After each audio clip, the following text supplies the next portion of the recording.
and we have to really escalate the noise we make so that we'll be heard.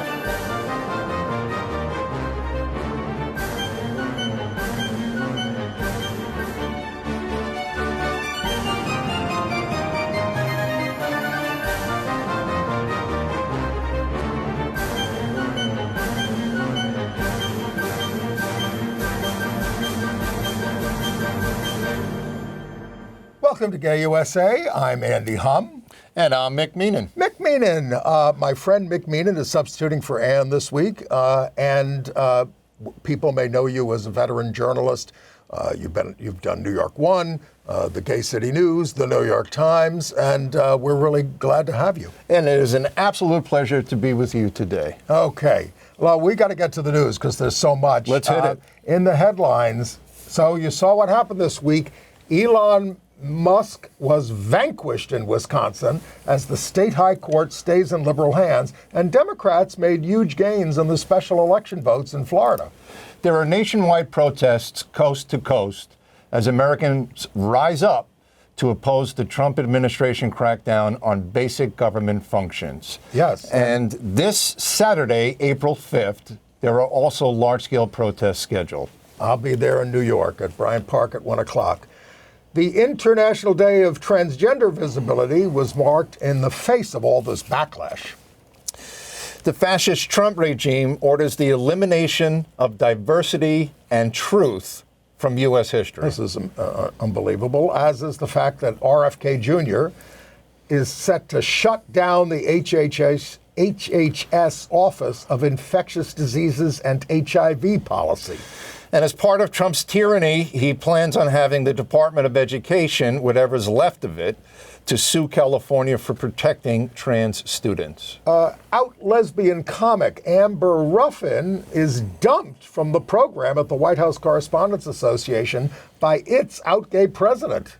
And in response, the producers of a gay-themed opera pull out of performing at Trump's Kennedy Center. I should say Amber Ruffin identifies as queer, actually, as opposed to lesbian. She identifies as queer. Okay. Kentucky's law now shields the discredited practice of conversion therapy.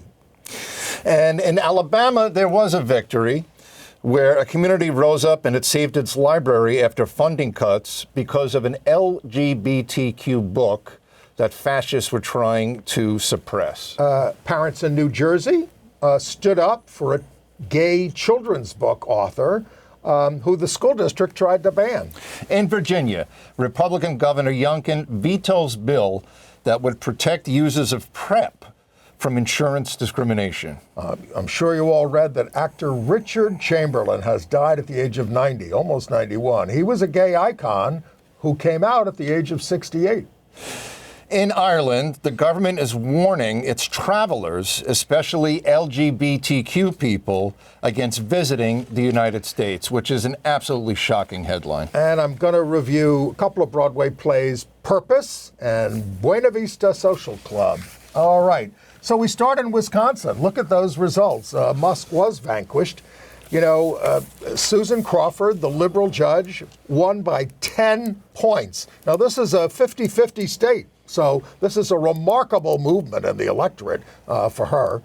I read that 89% of black voters backed her, and no black voters in the poll backed this guy Scheimel. I mean, so, the Republican Party is through with them. But I love what she said, that as a little girl growing up in Chippewa Falls, I never could have imagined that I'd be taking on the richest man in the world for justice in Wisconsin, and we won. We were all nervous about it, but it happened. My favorite tweet was from the Democratic congressman from California, Eric Swalwell, who is quite anti-MAGA, who tweeted last night, well, this was sure an ass-kicking. The results in Madison and Milwaukee in Wisconsin prove that when Democrats turn out, we can turn the tide on some of these. It's gotten interesting. We used to be the ones who only turned out in presidential years. Now the Republicans are saying they've got the low propensity voters who turned out for Trump, but they didn't vote in the special election.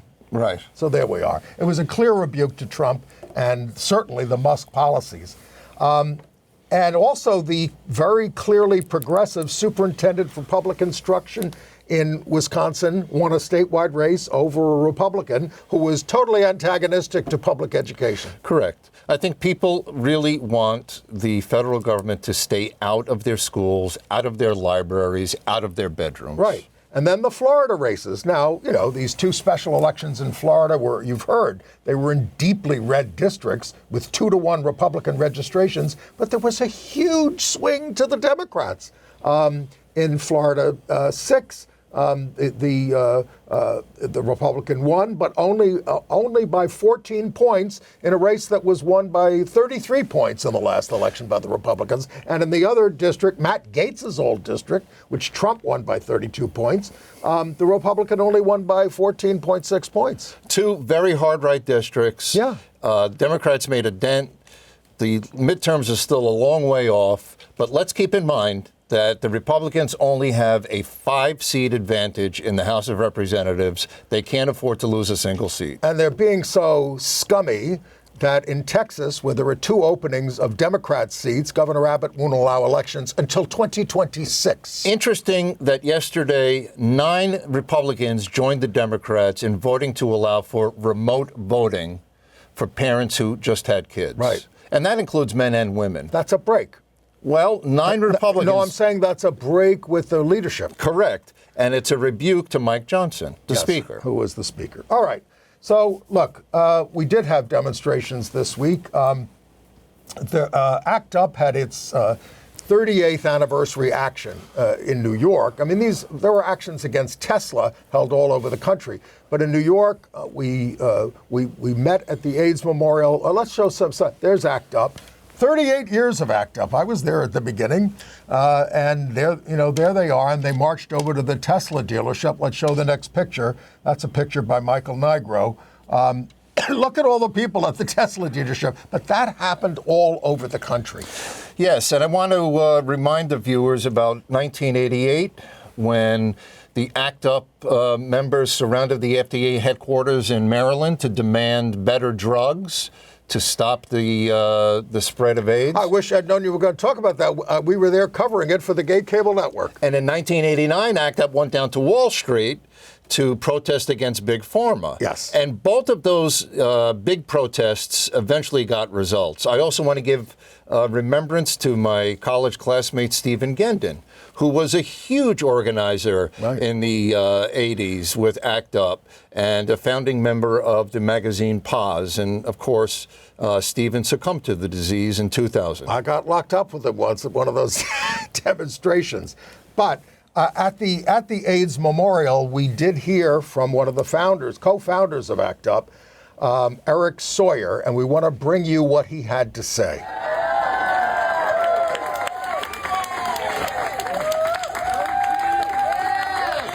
And I'm going to talk about how the crisis today relates to the AIDS crisis when we founded ACT UP. Back in 1987, when ACT UP was started, we were facing a new disease that was killing tens of thousands of our community members. Nobody knew what it was. Nobody knew how it was spread. Nobody knew how to treatment. There were no treatments, and people were dying horrible, painful, disfiguring diseases in a matter of less than a year from when they were diagnosed with AIDS. I was there. Yes. Yeah. Yes. In the hallway. Now, what we had to do at that time was take to the streets and disrupt business as usual because there was no compassion.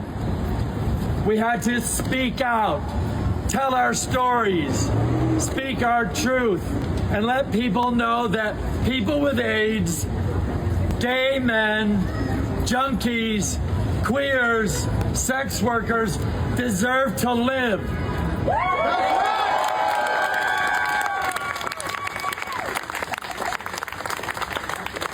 Human lives matter. All life matters. And when we started f***ing up their daily routines, they started paying attention. First, the media paid attention, and then as we told our stories and came out as gay men, as people living with AIDS, as people who use drugs, our friends, our relatives, our church members, they cared. And they started letting our politicians know that our lives mattered to them and that they needed to get off their asses and do something to find treatments for us.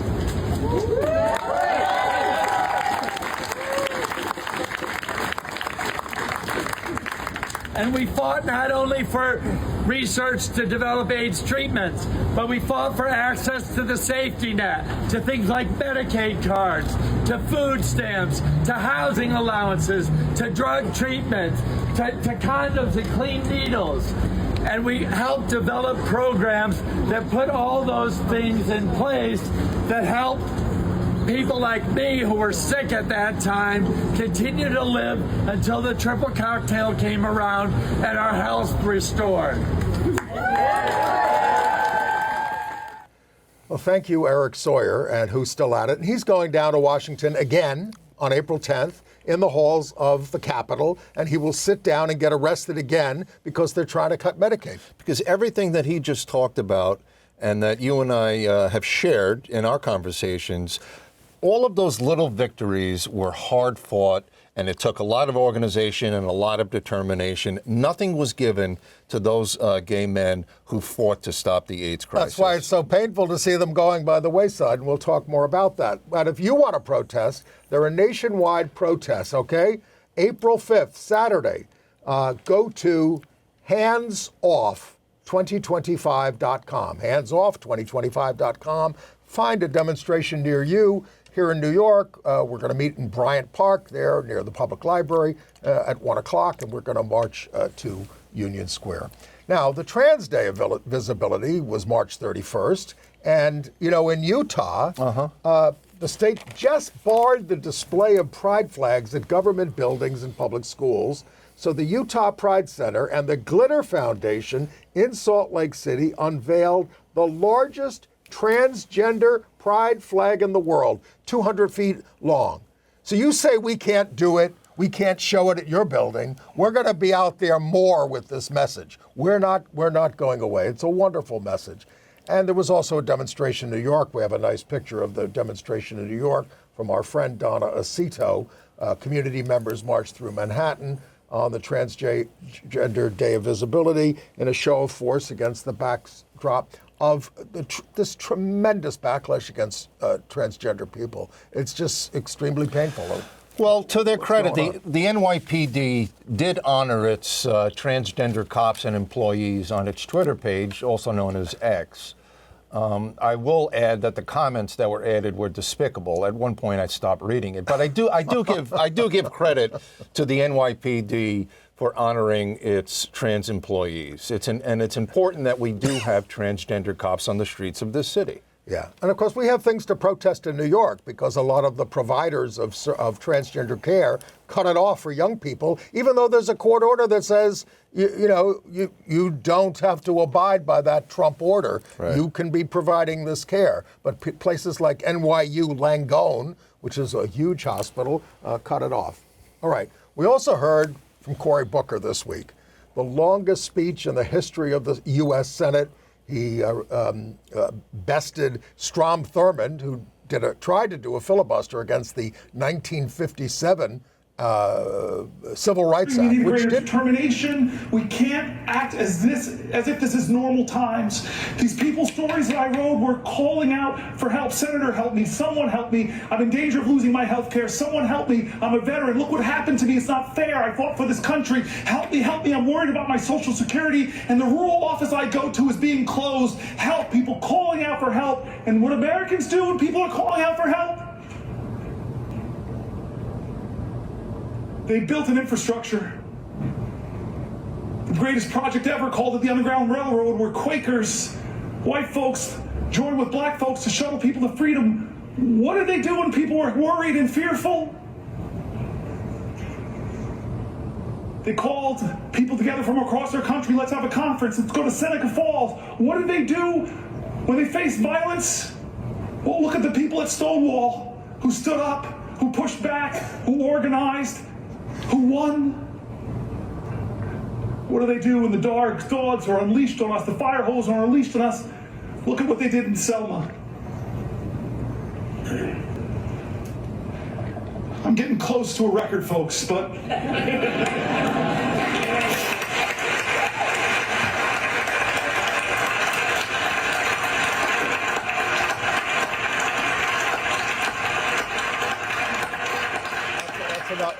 That's okay. He went on for a total of 25 hours.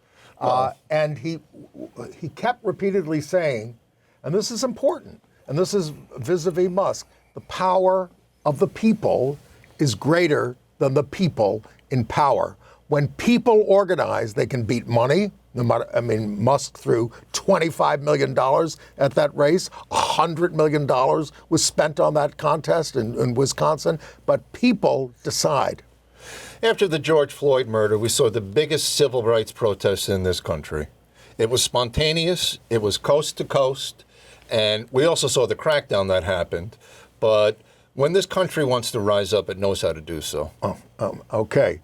And, park rangers are rising up against trans erasure, because we've told you that the edict went out from the Trump administration. You can't talk about trans at federal facilities. You can't talk about, they cut, all these kinds of things. So some of the employees and ex-employees have launched 1,000 of them, something called Rangers Uncensored online. And they are restoring the information to their separate website from the National Park Service. Correct. I mean, these are folks who work at Civil War battle sites all across the country, from mostly in Virginia and mostly down through the South. And what Trump is trying to do is he's trying to erase the truth from what this nation once went through, which was a cataclysmic civil war. Well, as they say, there is no American history without queer history, and to hide these stories is to hide our shared history. So they're doing it, and that's what we need to do. We don't need to cooperate with them. And also, in terms of transgender, day of visibility, I had not known that Sandy Stone, who is credited with starting the academic field of transgender studies, there she is.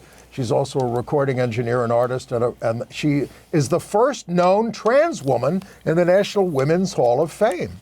So that's a breakthrough. Let's talk about Alabama and what happened with the library there. Right. Well, it appears that people said enough is enough, and that they want to have control over what they read, what their children read.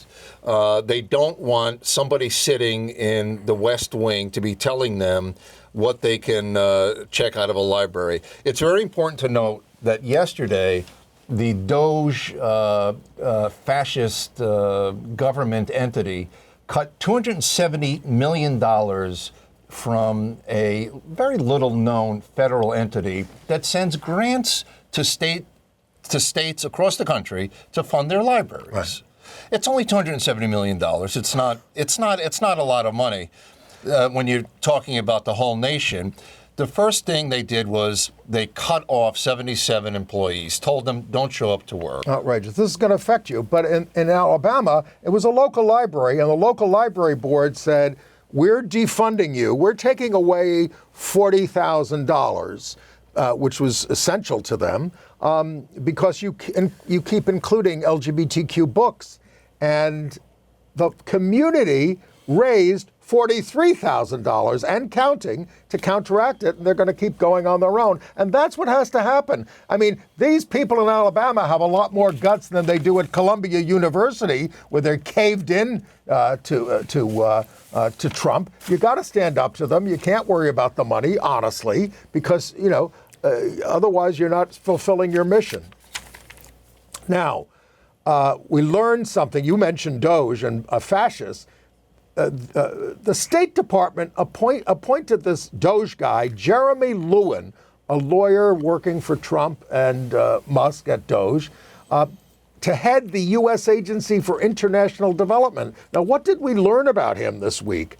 Police records show he has a history of violent outbursts against women and others, and he's a total racist. One acquaintance says, I have a vivid memory of him telling me he believed non-white people were inherently of lower value than white value. He was blatantly racist. This isn't the first time we've heard about this from a Trump appointee. We heard about this with Pete Hegseth, right, who is the Secretary of Defense. We heard about this in the hearings for people who now sit on the United States Supreme Court. Right. This is a pattern. Right. And I was going through the news this morning, and Vanity Fair had a story. The Associated Press did a poll. Only 4 in 10 Americans, 40% of this country, which means 60% on the other side, 40% are the only people in this country who support what Trump is doing. He does not have a mandate. Right. Well, but he's acting like he does.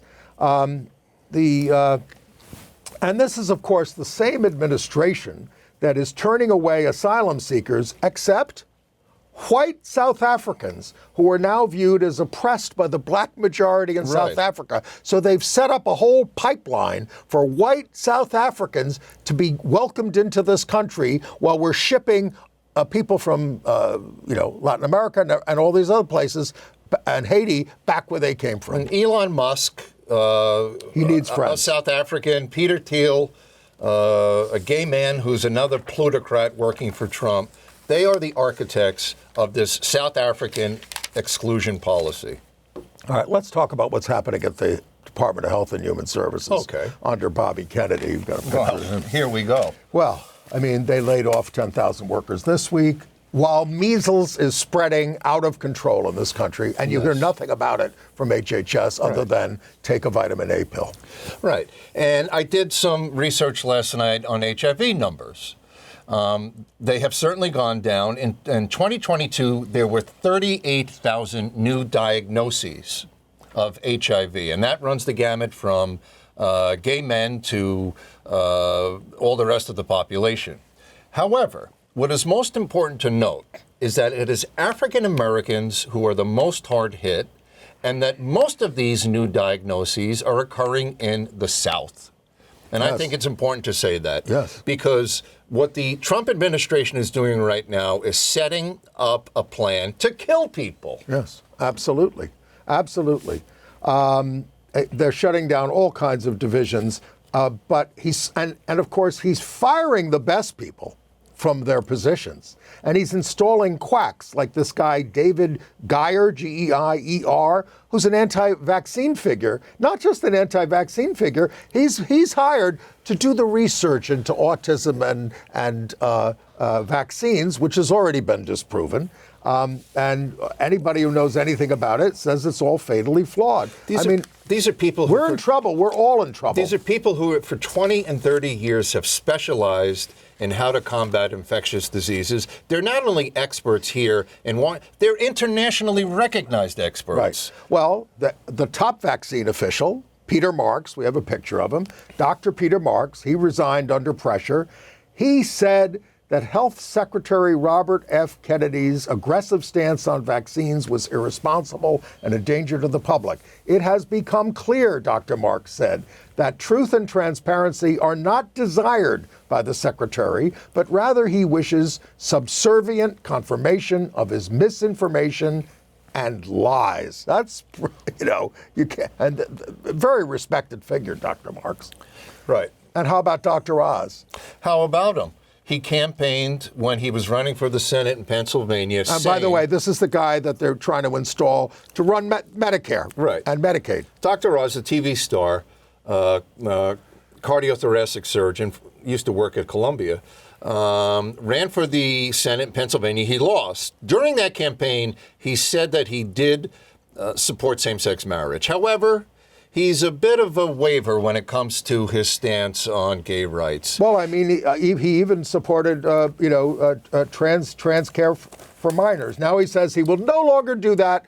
And even though I was sort of pro-choice, I am unequivocally pro-life now. Please give me the job. Please give me the job. It's so pathetic. But then again, the Vice President of the United States, J.D. Vance, described Trump as Hitler, and now he's marching in unison with him. That's correct. So they're going to do whatever it does to get themselves a job next to the great tyrant. And the National Health Law Program is condemning the Trump administration's decision to freeze funding for the Title X program, family planning, which, this money is going to be devastating loss to people of color, the disabled, LGBTQ people, and young people who rely on this program for essential health services. Correct. And they were told that the funds, 9 state affiliates of Planned Parenthood were told that their funds were being withheld because they allege, the federal government, that Planned Parenthood is in violation of federal civil rights laws by having DEI initiatives. That is, by reaching out to gay people, to people of color, and to people who most need reproductive health care. Okay. I just got an update from Jackie Rudin, one of our loyal viewers. The march on April 5th in New York is going from Bryant Park to Madison Park, all right, which is only down to 23rd Street. So, well, that's an important update. We have face. Thank you, Jackie. All right, and now we have to talk about what they're doing to the Smithsonian Institution and all museums. Yes. They are. They've appointed J.D. Vance to the board of the Smithsonian. This is to remove what Trump calls improper ideology, divisive narratives about race. They're going after the African American Art Museum, which is part of the Smithsonian. Correct. Not since the 1890s with the Daughters of the Confederacy have we seen such an attempt in this country to whitewash history and to gaslight the American people. I mean, what they're trying to do with this attack on the Smithsonian is to basically reverse the truth. Right. And to get people to think something that is not reality. Which is how you take over in a fascist takeover. Well, it's the same thing as the Lost Cause. When they wanted the United States government to support their effort to teach children in school that slavery was a good thing and that Robert E. Lee was actually a national savior. Right. By the way, Trump has said that Robert E. Lee is his favorite general. How surprising. Trump, in attacking this exhibit that was at the African Art Museum in Washington, said that he objected to an exhibit because it promotes the view that race is not a biological reality, but a social construct. So what he's basically saying is white supremacy.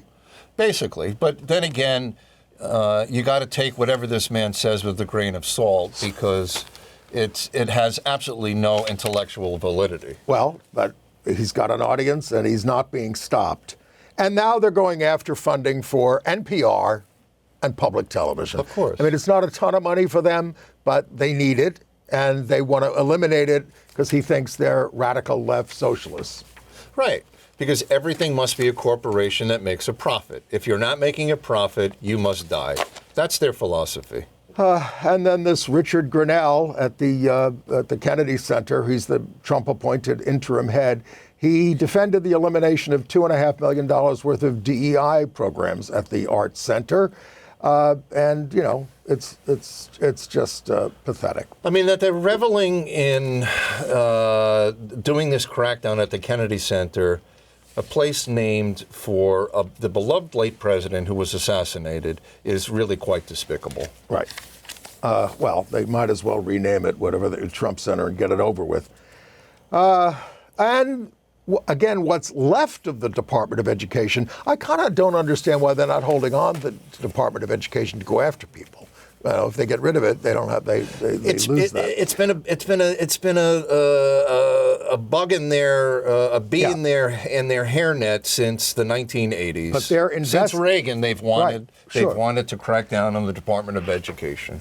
They say they want local control, and then they try to interfere with local control because they're interfering with California. And, of course. And they're saying you're violating the Family Educational Rights Privacy Act because you have a law that prohibits school personnel from disclosing a child's gender identity to that child's parent. So they're going after them for that. The Republican Party has completely lost its foundation in terms of, quote unquote, returning things to the states. Right. Okay. And you mentioned the whole assault on libraries. What about the Naval Academy Library? What about it? I'm reading that they want to get rid of anything dealing with race, anything dealing with sexuality.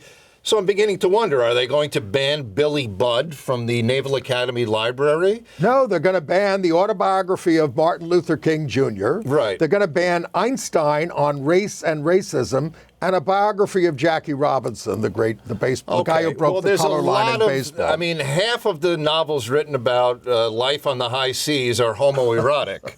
So I don't know how they're going to purge those books. But one would hope that the Secretary of Defense, Pete Hegseth, would read some of these books and learn how to write a sentence without putting emojis all over them. He's a numbskull, and he's running the Defense Department, which is how many million people? All right. And then, some of you are familiar with the White House Correspondents' Dinner, right? They have this in Washington. Everybody in Washington comes. A lot of celebrities come from all over the country. Trump used to go to it. The President of the United States goes to it, although Trump wouldn't go because he couldn't stand being roasted. So they always schedule a comedian to sort of do the roasting. Yeah. Some of it, sometimes it's great, sometimes not. They'd hired out comedian Amber Ruffin, who identifies as queer, and now they've dumped her. The board of the White House Correspondents Association, which is led by a gay guy, what's his name? Eugene Daniels, who's on MSNBC, said, we want to be more serious this year's serious time. They're responding. They're caving into the Trump people. Of course. I mean, these comedians roast Democrats and Republicans, indiscriminately, basically. Right. But, she said, they say playing to both sides is not what I want to do because it makes that side feel like they're human beings. Right. I mean, it's just true. They're not acting like human beings these days. And think about the Democratic presidents who have shown up at this event in the past, how they were able to parlay whatever ribbing they underwent into a comic moment. But Trump is not able to do that. He has no sense of humor whatsoever. His clay feet are part of the reasons why he wasn't able to get drafted to serve in Vietnam. Right. Amber went on Seth Meyers' show, and she said when Myers objected to the that bad action should be called out plainly, Ruffin leaned further into her satire. She said, when bad people do bad things, you have to treat them fairly and respectfully. When you watch The Sound of Music, you have to root for the singing children and the other people. And Myers said, you mean the Nazis? She said, calling them that is so divisive, And so so she's got a tremendous sense of humor, and she would have been great. I watch her on CNN. She's on that, that comedy news show that they do on CNN now. She's very funny. The whole thing has made her yet more famous. Good, yes, and drawn more attention to her takedown of the president. Now, back to the Kennedy Center. The producers of an opera version of Fellow Travelers, which was made into, which you saw as a movie series about the going after gay people during the McCarthy era, right? Yeah. In the 50s. Anyway, they have decided to pull their show. They don't want to do it at the Kennedy Center. They following the Trump takeover of it. The opera's composer and librettist said, we have made the impossibly difficult decision that the Kennedy Center is not a place the team feels comfortable having their work presented. So the artistic director of the National Opera there says, we deeply regret that you've decided to deprive our audiences of the chance to experience this opera, blah, blah, blah, blah, blah. What a load of crap. Why are you staying there working for the fascists that are running it now? Correct. I mean, one would hope that overall across society you would see a resurgence in the arts with work that resonates with the times, like you saw in the 60s, 70s, and 80s. Yeah.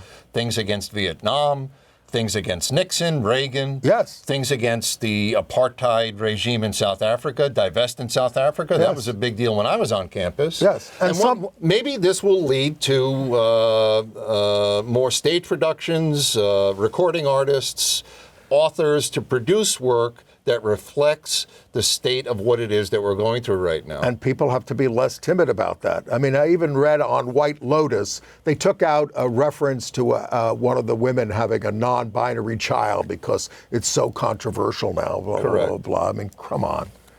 All right. And the FCC chair, Federal Communications Commission chair, Brendan Carr, wrote to Disney's CEO, Robert Iger, that the company's DEI efforts may not be in compliance with FCC regulations and that the changes that they're making aren't going far enough.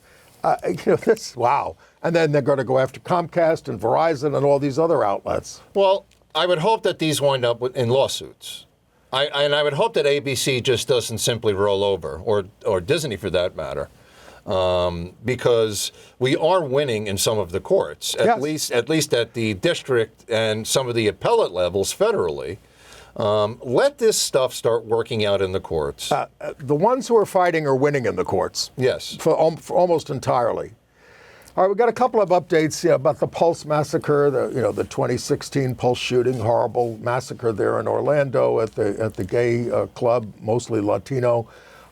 We've got a new photo from the Pulse shooting that shows, and one of the exits was blocked by a refrigerator, which may have cost lives. That's really terrible. And this is, of course, going to lead to more lawsuits. And also the other news is that the survivors of the shooting and their families are now going to be able to step inside the club, which has been totally closed. It's very painful, but they want to do it. They've been asking to do it because it's going to be demolished. Well, it should be a national memorial. Well, they are going to do a memorial, and they say they're going to finish that in a few years. The city has taken it over. A lot of money was raised, and there was a whole committee there that wasted the money with all these crazy designs. But they are going to be able to make a memorial there. But I'm not crazy about memorials. I'd rather just have it grassed over and be a park and a place of reflection. But that's a memorial in and of itself. Yes. But the place should be treated with respect. I've referenced before Civil War battle sites. It should be treated in the same regard. Yeah, I mean, I've been there. It's a place just on a strip where there are all gas stations and all those kinds of things. I mean, so. It is a place of horror and a place of great sacrifice. Absolutely.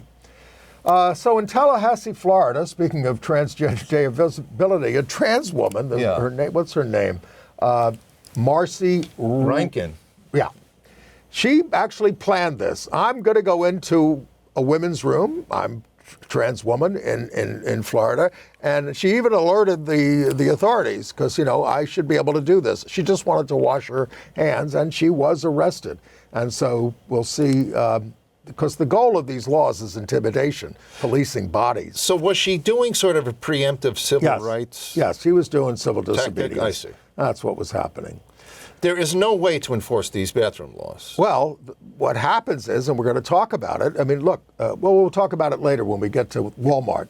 But Kentucky voted to shield conversion therapy. Right. Now, Governor Andy Beshear is a Democrat down there. He vetoed the bill.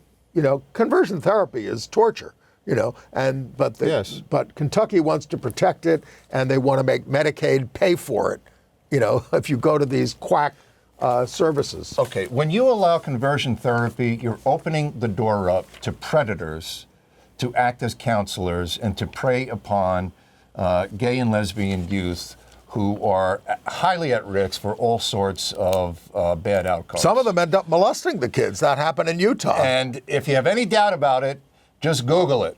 It's all over the news. And it tends to happen in church-affiliated settings.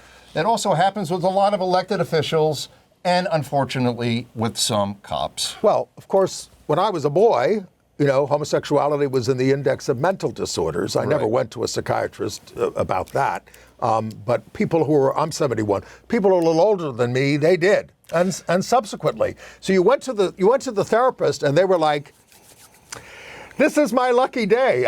Just stay in therapy with me for the next 25 years and I'll cure you. And that's what happened. They made a lot of money off us. This is exactly what this is. This is a financial boondoggle, and it is an opening for predators to prey on vulnerable gay kids. And also for these right-wing religious practitioners who say that Right. they can save you. And many of whom are predators. Okay.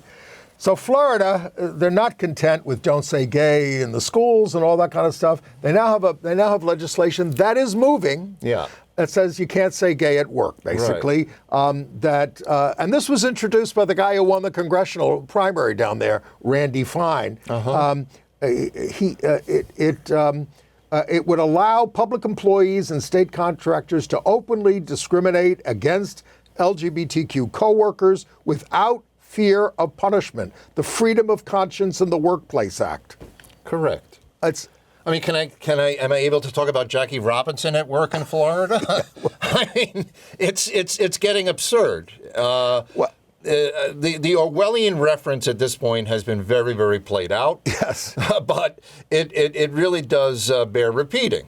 They literally are trying to control what you think. Yeah. And it's not going to work. Well, in the Columbus City schools, they are trying to comply with Right. Trump. So they say, we're only going to use your birth name. And so they had roll call in the schools. So you got Right. trans kids in the schools, and they're reading their names. And instead of calling out Louise, they call out Bobby for you, if you're transgender. And you're like, what?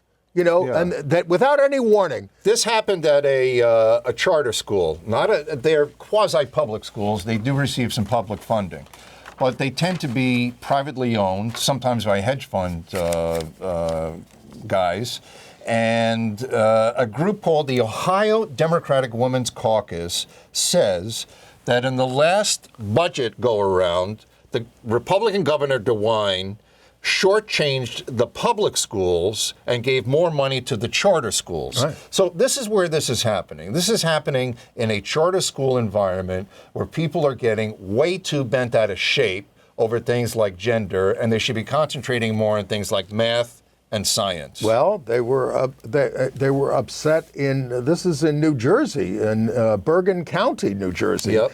There was a gay author named Chad Sell, who writes children's books, and some of them have gay themes.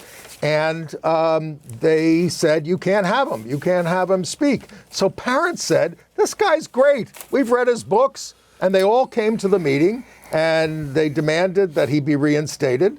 And he was reinstated.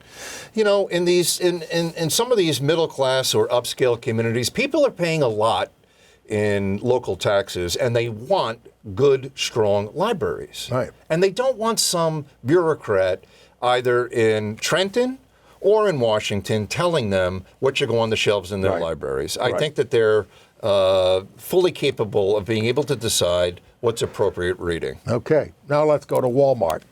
So, this 6'4" cisgender woman who works for Walmart, her name is Dani Davis, D-A-N-I Davis. She goes into the women's room where she belongs. She's cisgender woman, not even trans. There's no issue there.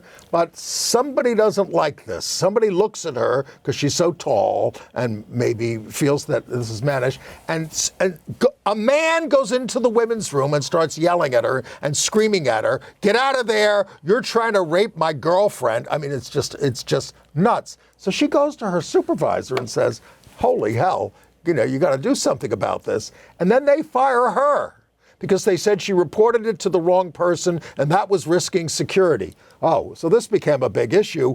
Oh, Walmart Central heard about it, and they said, oh, no, they shouldn't have done that. We'd like you back. And she says, I don't know if it's safe. What's the most shocking about these bathroom incidents with transgender people is that these rules... And this woman isn't transgender. But these laws are not enforceable. Right. And people... This is like the jaywalking law that was just stricken from the books in New York City, Okay?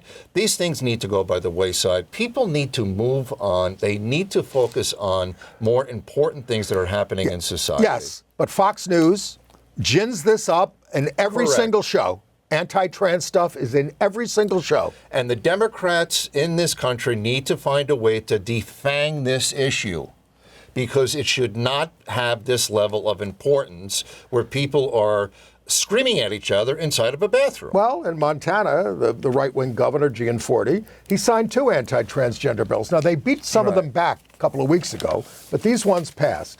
Banning trans people from using restrooms, changing rooms, and sleeping quarters, matching their gender identities, and another banning trans athletes on sports teams that match their gender identities. And Zoe Zephyr is transgender there. She's in the state legislature. She just calls them another cruel attempt by Montana Republicans to harass trans people. They don't make women safe. They merely infringe on privacy rights. Gianforte is like Kristi Noem, the former North Dakota governor, head of Homeland Security. This guy loves going out shooting anything that moves. And then he loves cooking it for his guests. The guy was a hard-right Republican congressman when he was in the House before he became governor. And he's one of these fellas who will do anything to get himself put into the news. Right. Well, much in the news are Andrew and Tristan Tate, these alleged rapists and human traffickers who were locked up in Romania, and the Trump administration worked to get them out of jail and bring them to the United States, to Florida, which didn't even make Ron DeSantis happy. We talked about that on the show. But now they're suing people who were attacking them on X, Twitter, for, they say are defaming them. But they're very aggressive and they're very nasty. Well, it's that bro culture. Well, they're going to be... Which a lot of boys like. Correct, boys. And then at some point you become a man. And hopefully you evolve and you're not putting emojis all over your correspondence. Unless you're like these people do before they order an attack in Yemen. So what happened in New York City with this woman in charge of cannabis businesses?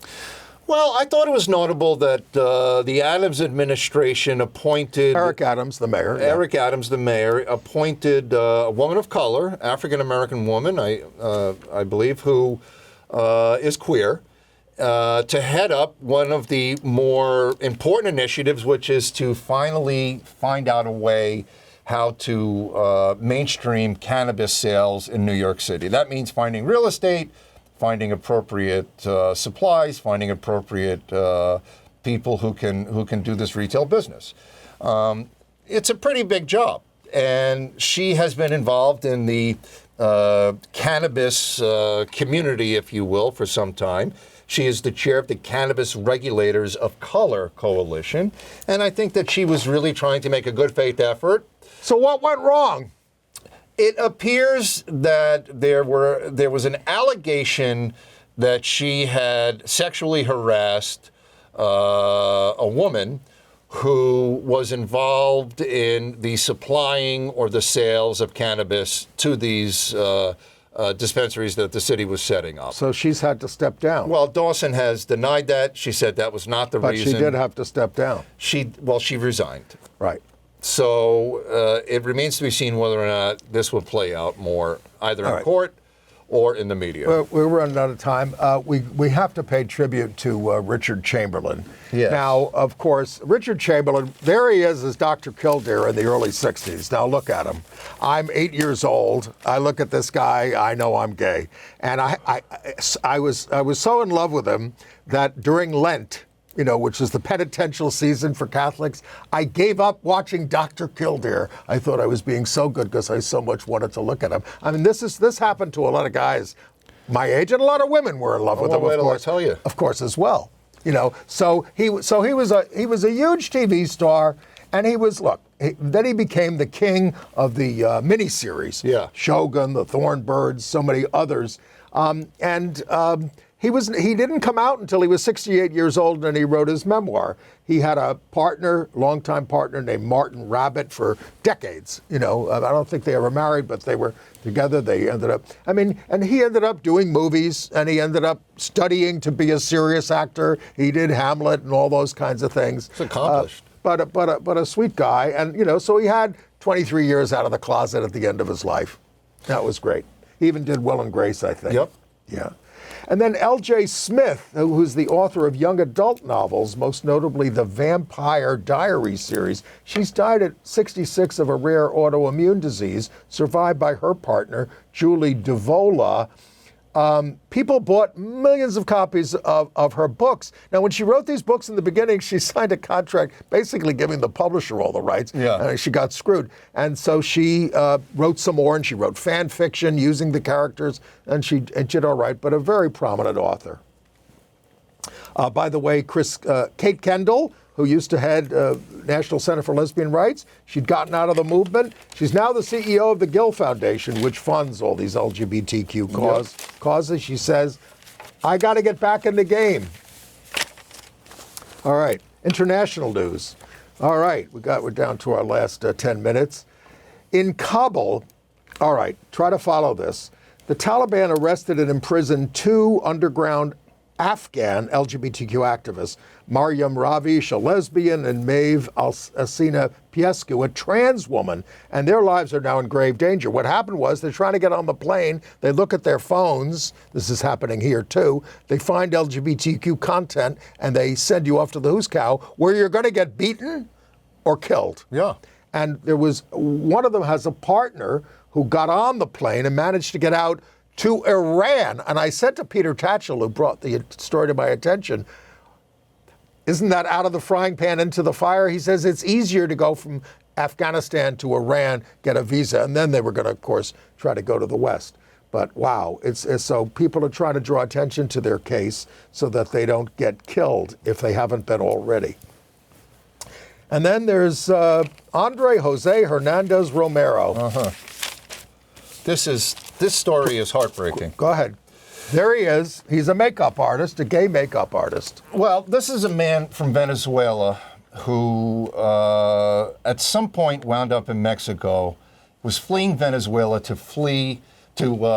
get to safety because of the repression against LGBT people in that collapsing government, and wound up in Mexico. At one point, he appeared to have had a legal date to appear with U.S. officials in San Diego to talk about a visa or refugee status. Yeah. That was then scheduled. He apparently, I think, might have gone back to Mexico.